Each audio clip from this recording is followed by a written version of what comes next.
live 5 or 6 Skyview Network, sponsored by Terry Lambert Hyundai. This week is looking good so far. We have mild temperatures, dry conditions, and a lot of sunshine. But all of this changes as we go into Thursday. I'll have all the details coming right up. Right now on News Channel 6 at 4, an 11-year-old boy hospitalized after a brutal attack by pit bulls. What his family has to say. Plus, today is day one of the Georgia legislative session. What's expected straight ahead? And new food truck laws now in effect in Georgia. What that means for food truck operators. As your news at 4 starts now. Live from Television Park, this is Wjbf News Channel 6 at 4. Hey everybody, I'm Brad Means. And I'm Jenny Montgomery. Thank you so much for joining us. Coverage you can count on begins tonight in Augusta. Several deaths happened in the Garden City over the weekend. We now know the name of the victim of a deadly shooting. That shooting happened at the Sleep Inn off Clawson Road in Augusta. Police found 62-year-old Barry Liu around 2 o'clock Sunday afternoon. He had been shot. Liu was taken to AU Medical Center. He later died. An autopsy has been scheduled. In South Carolina, the Oconee County Sheriff's Office investigating a shooting incident that happened along Interstate 85. Here's Chloe Salsameda. According to investigators, a person driving in an SUV began shooting at another car as they were driving south on Interstate I-85. They say one woman was shot and had to be taken to the hospital by helicopter. Oconee County deputies say they were called to I-85 around 5:30 Sunday afternoon for reports of a shooting. They tell us a dark-colored BMW and another car were driving south between mile markers 1 and 2 when a person in the BMW began shooting into the other car that was occupied by 2 adults and 2 children. Investigators say a woman who was a passenger in the car was shot. She was airlifted to a hospital to be treated for her injuries. Deputies have not revealed what led up to the shooting, but they believe it's a result of road rage. We believe the suspect vehicle to be a dark in color, either black or navy blue BMW, either an X5 or an X6, maybe around the 2017 model year, that was occupied by a black male. Anyone who was driving south on Interstate 85 at the time of the shooting and may have seen something is asked to call Crime Stoppers or the Oconee County Sheriff's Office. A man in Aiken County is dead after a car crash. It happened early Sunday morning about 4 o'clock on Dry Branch Road near Odom Street in Aiken. The coroner says the vehicle ran off the road, hit a tree, and burst into flames. The driver, 31-year-old John Ways, died at the scene after passersby pulled him out of the car. The coroner's office as well as Highway Patrol are investigating. Well, we now know the name of a woman who was hit and killed on Mike Paget Highway. It happened Friday night about 7:30. The pedestrian has been identified as April Nicole Herod. And just a short time after that, a second pedestrian hit and killed in Augusta. 60-year-old Tommy West Jr. was hit by a vehicle on Peach Orchard Road. He also died there at the scene, and the Richmond County coroner is continuing to investigate both deaths. An 11-year-old Columbia County boy remains in the hospital after he was attacked by 3 dogs last week. We want to warn you, the images that you're about to see may be disturbing and viewer discretion is advised. Justin Gilstrap was attacked by 3 pit bulls while riding his bike home Friday evening. According to his mother, doctors say over 80% of his body is covered with wounds. The owner of the dog, Bert Baker III, was arrested and charged with reckless conduct before being released on bail.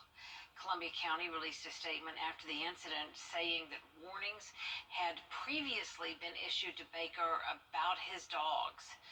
Justin continues to undergo treatment and surgeries at the Children's Hospital of Georgia.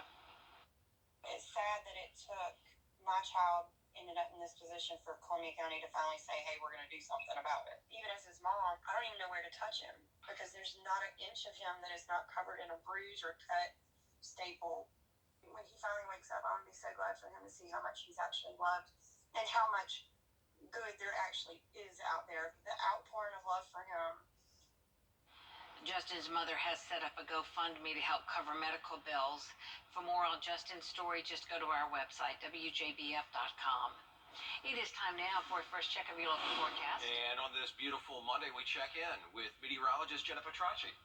Yeah, guys, so we had a lot of cloud cover yesterday and also some late night showers, but we're quickly back to sunshine. It's been a beautiful start to the week. Here's a look at our Terry Lambert Hyundai Skyview cam over in Waynesboro. Nice and dry outside, plenty of sun, and some pretty comfortable temperatures. We're in the upper 50s through low 60s, so pretty typical for this time of the year. Sitting at 59 in Barnwell, 60 in Thompson and Augusta, 63 in Louisville, 58 now in Aiken, 58 as well in Sparta and Crawfordville, and 59 in Lincolnton. So very consistent with dew points all in those upper 30s through low 40s as well.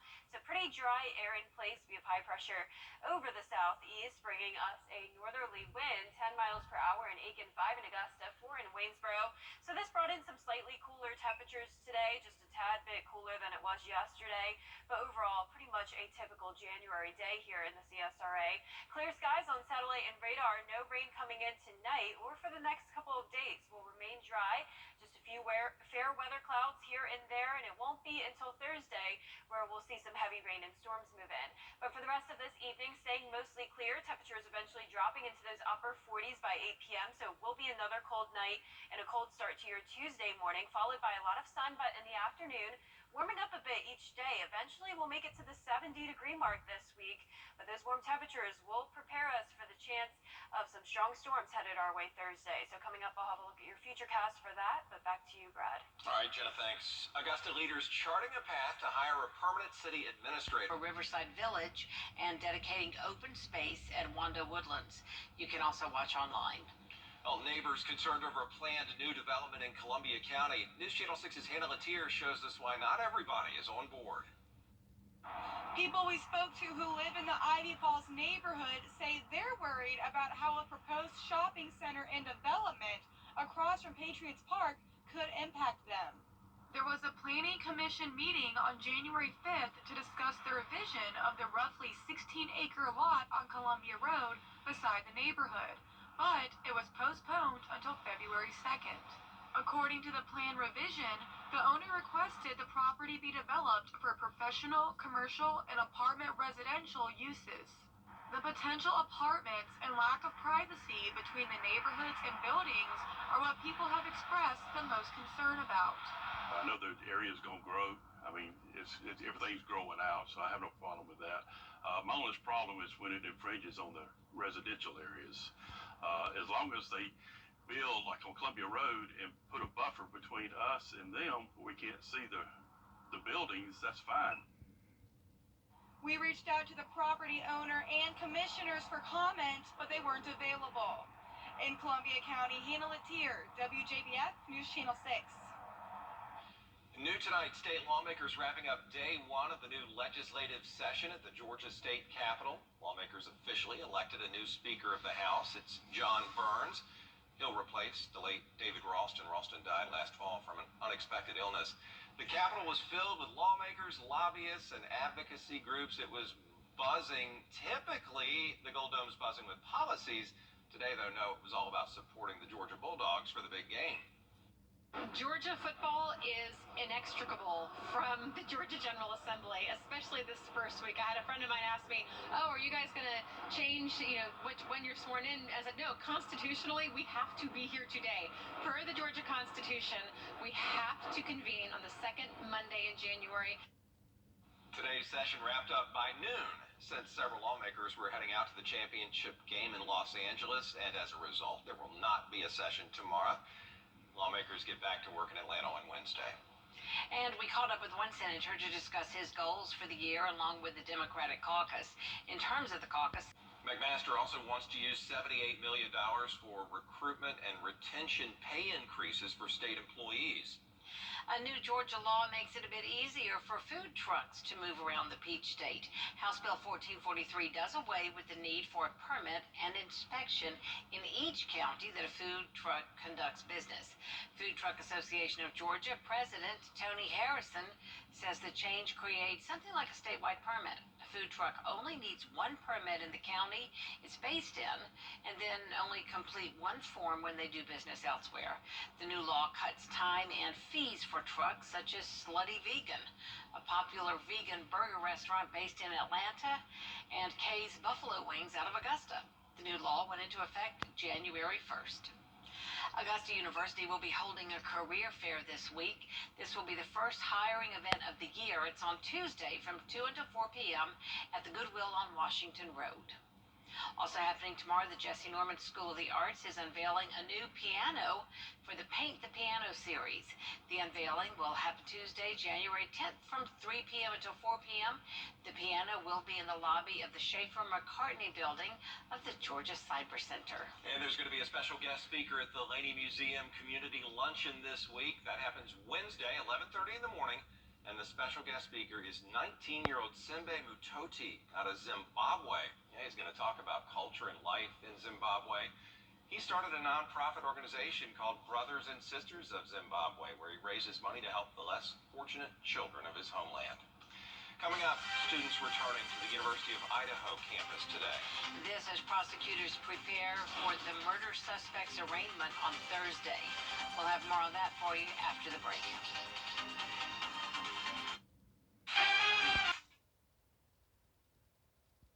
Welcome back, everybody. Students returning to the University of Idaho campus for the first time since an arrest was made in the murder of 4 of their classmates. But several questions remain, including why it took so long for the roommates who survived the attack to call police. Christy Elito has more. As University of Idaho students return to campus and prepare for classes to begin later this week, I breathe a sigh of relief. I'm pretty sure that my mom did the same thing. Students and parents alike say they feel a sense of security now that police have a suspect in custody for November's killing of 4 students at this off-campus house. There was security a lot of places, so I felt comfortable just walking around here. As students unpack personal belongings, the school is also promising new security measures, including more officers on campus and increased police patrols in neighborhoods near the university. Less than 30 minutes away, Washington State University students are remembering the classmate now under arrest for the brutal murders, telling the Idaho Statesman newspaper that the criminology student often spoke up during classroom discussions of murder investigations, but when the topic of the Idaho slangs arose, one student recalling he was completely silent.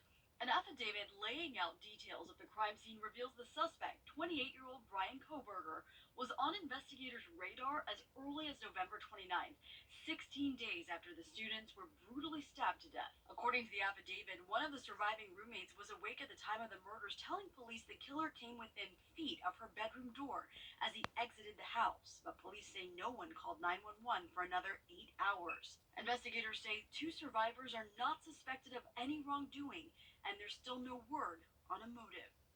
One student returning to campus said even with an arrest in the case, he'll be staying in groups to prioritize safety. Christy Aletto, ABC News, New York. Coming up, we're going to take a look at the forecast for you. Meteorologist Jenna Petracci is next. Stay with us. I'm Attorney James Sonic. Hey there, I'm Anna Christina, and I'm here with Russell Beckham, one of the owners of Roof Savers. And we've discussed many times the new process for homeowners who are thinking about replacing their roof. It's called roof rejuvenation, and it can save you big money versus the cost of roof replacement. Russell, explain once again, what is roof rejuvenation? Roof rejuvenation is the process of restoring dry, brittle shingles to a like-new condition, bringing back the flexibility, increasing granular adhesion, and also adding resistance to hail damage. And I keep going back to the money. It's I don't know how you can not at least consider this. The science behind it is pretty amazing, and with the holiday season fast approaching, if you're wanting to save money for Christmas, this is a perfect solution. Russell, what is the cost difference between roof rejuvenation versus a full replacement?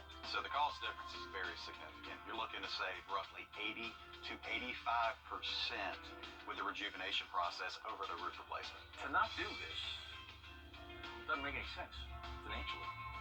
So how would you say the response has been from the community about roof rejuvenation? It's been really great. We get a lot of phone calls saying they talked to their friend or neighbor that had the process done to their house, and they just can't get over how great their roof looks. I personally know what it's done for our roof. roof because we had it done to our house. But don't just take it from me, take it from another happy customer of Roof Savers. It appears we probably saved around $20,000 by doing this process.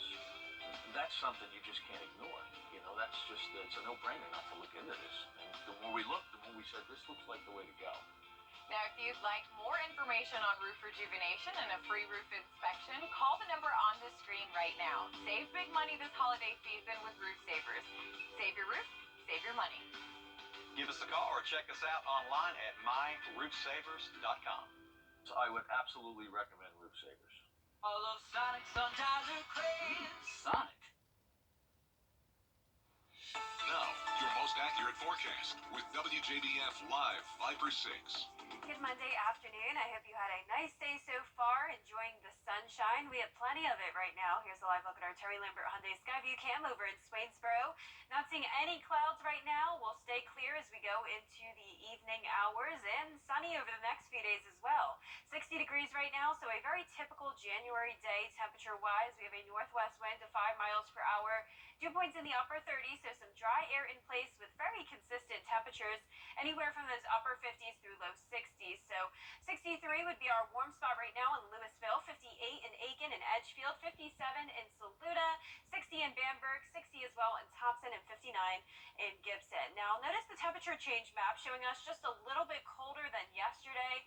On Sunday, we had a lot of cloud cover and a little bit of rain, so we had some moisture around with some warmer temperatures, but back to around average for today with a northwesterly wind bringing in those cooler temperatures, 5 miles per hour in Augusta and Evans right now, 7 in Aiken, 6 in Barnwell, and 6 as well in Crawfordville and Sparta. Now, as we look at satellite and radar, notice nothing happening across the CSRA, not even any cloud cover for Georgia or South Carolina. High pressure to the west of us with a little bit of clouds, but it's this trough that we'll be watching over in Texas that will eventually develop into a strong storm system that we'll be keeping our eyes on as we get into the latter half of this week. But in the meantime, tonight, sunny for the 5 o'clock hour, mostly clear with temperatures dropping into the upper 40s by 8 o'clock. For the game tonight over in California, definitely a different situation over there. It's going to be very rainy with windy conditions as well, and wind advisory in effect for Inglewood, California.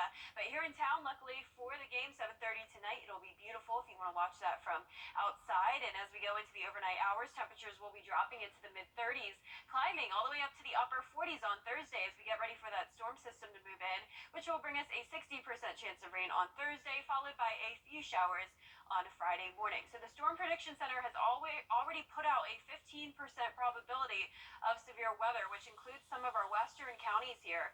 So this is something we don't see very often. So we're definitely going to keep a very close eye on this as we get closer to the date, as we'll most likely be under a marginal or maybe even higher risk of severe weather. So what we're watching now on our long-range futurecast is this line of storms ahead of a cold front that'll definitely be packing a punch across Alabama. Now, it's likely that it'll lose its strength as usual with these systems by the time it reaches us, but nonetheless, definitely some heavy rain and rumbles of thunder likely Thursday night into the early morning hours of Friday. Once this cold front clears, we'll have some snow develop up in Tennessee and northern Georgia and some cooler temperatures for us. But tonight will be pretty cold as well. We'll stay above freezing, but we will be in those mid-30s. Then for tomorrow, we'll be back into the upper 50s through low 60s, so pretty consistent with how we were today. Wednesday looks pretty similar as well, just increasing clouds as we go into the evening. Very cloudy and wet on Thursday with a few more showers into early Friday morning, followed by sunshine over the weekend, and a cool down will eventually drop below freezing. And we'll be right back. With the Kroger Plus, everyone. Welcome back, everybody. A major store breaking ground near Fort Gordon today. A new Kroger will be coming soon. The grocery store will be located on Harper Franklin Avenue and will provide closer access for groceries to the neighborhood. Groundbreaking was held this morning. The development will produce more than 250 jobs, and people who live there will no longer have to drive nearly 20 minutes to get their necessities. Locally, having a grocery store, one-stop shop, that is a blessing in disguise. All the residents in Elderberry, West Augusta, 6 communities, we love it. We're excited about it. We're looking forward to it, and we will patronize Kroger. The store will be completed by spring of next year. There is more coverage you can count on coming up next on News Channel 6 at 4:30. Dee Griffin will be here after the break.